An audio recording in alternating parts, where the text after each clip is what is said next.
Stěny zbořených domů se prodlužovaly a do stoku pomalu padala tma. Křivené siluety stromů, torza komínu trčící k nachovému nebi a všudy přítomný zápach tvořil bizarní kontrast k zapadajícímu slunci. Opar ze smogu a prachu se líně převaloval nad splašky a odpadky, zatímco sluneční paprsky prohrávaly svůj boj s temnou nocí. Na dně stoky se vlnila strůžka páchnoucí tekutiny, co kdysi připomínala vodu. Její smrad by dráždil ve chřípí, kdyby ovšem bytosti žijící ve stoce ještě dokázali cítit nejen vlezlý zápach, ale i lásku, soucit nebo štěstí. Ale ty bledé, vyhublé stíny už necítily dokonce ani nenávist, zlobu a strach. Ovládala je jen touha. Touha ukořistit ze splašku a zbytku něco k snědku a na chvíli tak otopit bolest v útrobách. A taky touha ubližovat, ponížit a zranit ta ubohá stvoření, všechna stejně bledá a vyhublá, a na chvíli tak zapomenout na vlastní utrpení. Slunce bylo ten den rudé jako krev. A stoka páchla víc než jindy.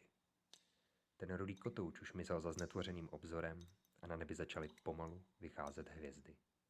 Ale tady ve stoce na tom nezáleželo. Studené, stříbrné hvězdy byly stejně daleko jako dávná minulost. Jako život v těch domech tam nahoře, které však léta chátrání připravila jeho poslední zbytky krásy a pohodlí. Ošklivé hvězdy a ošklivé slunce, na které se oči obyvatel stoky už dávno neupíraly v naději. Ne, tady slunce nepřinášelo radost, život a energii. Ukryté za hradbou černých, smrdutých mraků jen matně zářilo nad zbytky velkoměsta a zalévalo stoku svým teplem a světlem. Ale teplo a světlo se rozložilo na paprsky a ty se jako rudozlaté šípy zabodávaly do očí a obličejů tvorů ze dna kanálu. Paprsky se rozkládaly na atomy, které pak šimraly kostnatá těla, a tak bylo přes den ve stoce ticho. Strach ze slunce byl jediným z mála pocitů o vyprhlých duších těch zbídačených tvorů. A tak se přes den jen líně valily splašky a pach byl svým vlastním pánem v temných útrobách. Teď však přicházela noc a tak ve všech těch výkalech a hnusu seděla vychrtlá postava a snažila se vyhrabat ze splašků něco, co by pak mohla požvíkat a strávit. Její nepřirozeně skroucené ruce, pokryté žlutobílou kůží, se až po špičaté lokty bořily do mazlavé hmoty a tvor tiše skřehotal podivná slova, která ani nevyjadřovala řeč. Byly to jen výkřiky nezměrného utrpení a agonie a ty se odrážely od kovových a betonových stěn kanálu a rezonovaly v bubincích toho tvora. A ačkoliv jej drásali k nesnesení, brblal dál, protože ticho by bylo pak ještě více nesnesitelnější. Jeho monolog byl přerušen čvachtavými kroky v jedné z rour, která vedla do hlavní stoky. Tvor zavětřil a sticho. Nahrbil se a zaostřil do tmy. Za okamžik kroky zesílily a ze stínu kovové roury se vyhoupl tvor, nepodobný jemu. Protáhlé končetiny s podivně zohýbanými klouby, řídké vlasy, tělo bez ochlupení pokryté jizvami a vředy, kůže barvy pergamenu a bledé vodnaté oči. Ale přece v něm bylo něco zvláštního. Jako by zevnitř zářil. Ne jako slunce nebo oheň, ale spíš jako skomírající jiskra. Jako vzdálená hvězda na temné obloze. Hledáš něco k jídlu? Promluvil příchozí. Jeho hlas se nesl ze stoky nahoru, mezi beton a prach. Prosmíkl se škvírami mezi zrezivělými mraky, obletěl zbídačené zbytky budov a zamířil nahoru k obloze. Ke hvězdám. Zasyčel druhý tvor v odpověď a výhružně se nahrbil. Neumíš mluvit? Protáhl slovo vychrtlý hledač potravy. Ne, aby udělal dojem, ale prostě proto, že si na vyjadřování pomocí slov vzpomínal jen velmi matně. Kdo jsi? Jak se jmenuješ? Návštěvník si sedl vedle něj na vystupující kus betonu a zabořil ruce do splašku, které se jal přehrabovat. Steve! Samotného jej překvapilo, že zná význam slova jméno a že někde hluboko v sobě má své jméno dokonce ukryté. Ahoj, Steve. Těší mě. Opáčil tvora, aniž by se namáhal s představováním, pokračoval v průzkumu smrduté hmoty. Jak to, že mluvíš? Steve byl tím podivným stvořením tak zaujatý, že na okamžik zapomněl na hlad, svírající jeho břicho i na touhu zatlačit tomu hnusnému hubeňourovi obličej do výkalu. Proč? Protože jsem ještě nezapomněl. Nechci zapomenout, tak jako ty. Jako všichni. Já jsem nezapomněl. Vykřikl Steve a plácl rukou do humusu před sebou, až vyletěly hnědavé kousky a potřísnili mu obličej. Nezapomněl? Když si to pamatuješ, tak mi to řekni. Cizinec vycenil zažloutlé zuby a kochal se Steveovými rozpaky. Já jsem, začal Steve a zahladil se nahoru. Domy ze skla a betonu vypadaly, jako by je okousaly obrovské zuby. Já jsem. Kousek od stoky stál skroucený kandelábr a dráty a kabely z něj trčely ven jako vytrhaná žebra.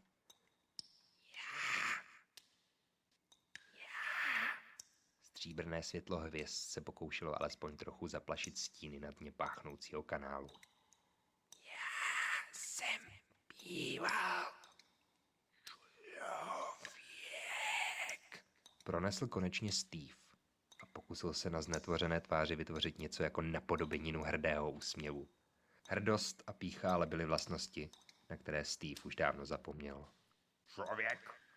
Ano, bydlel jsem tam nahoře a taky jsem měl jsem šaty a počítač.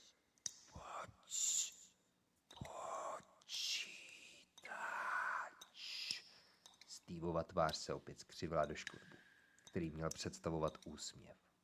Ale pak se náhle stáhla do urputné grimasy a Steve si zakryl obličej dlaněmi s dlouhými prsty. Ale už nemám.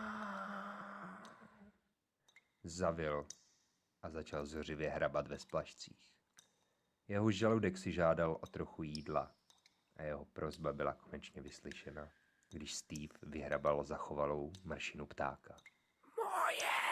Zavřískla objel hnící maso rukama jako dítě svoji hračku, když se cizinec zvedl a popošel k němu. Nech si to, mrši, nejím. Odsekl tvor nevrle a zase vycenil zuby. Najednou se otočil a natočil slechy k odpadní rouře, ze které předtím přišel.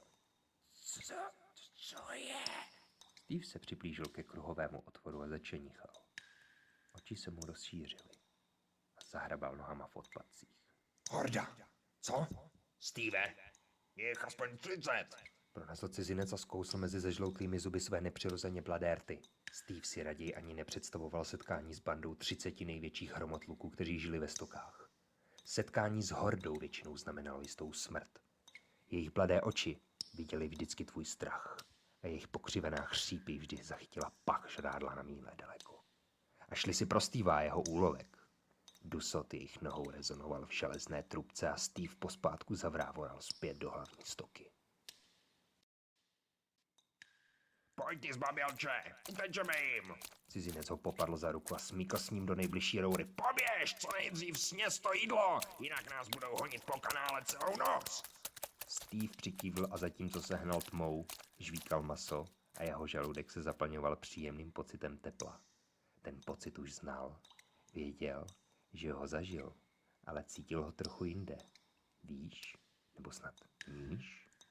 Z těchto úvah ho vyrušil dupot nohou. I cizinec před ním se zastavil a začenichal.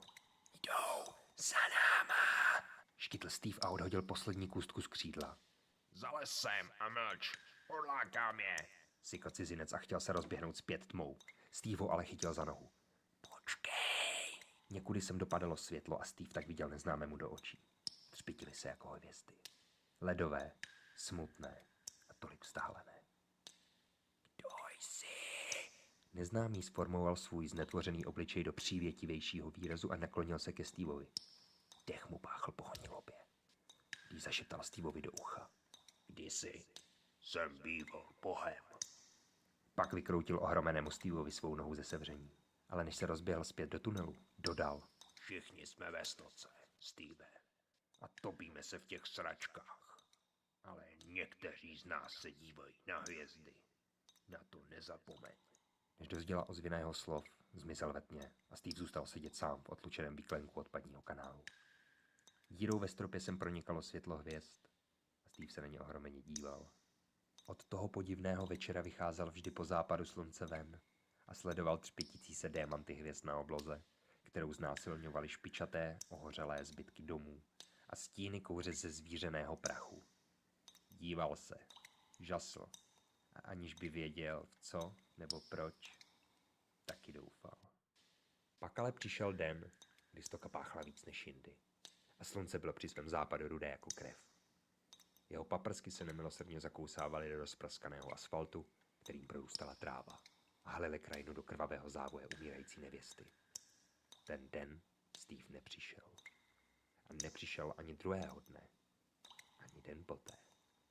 Na dně špinavé páchnoucí stoky postupně zapomněl, proč pořád hledí na oblohu propíchanou stříbrnými špendlíky hvězd. Zapomněl na třpyt v očích i v duši toho divného tvora, jehož potkal v kanálech. Přestal se chodit dívat na hvězdy. Planoucí cit, který v jeho duši rozdmíchal onen cizinec, pomalu skomíral, až udušen z vratky, utrpení a výkaly bezmoci, uhasl docela. A Steve, nakonec na dně páchnoucí stoky, zapomněl i na to, že býval člověkem.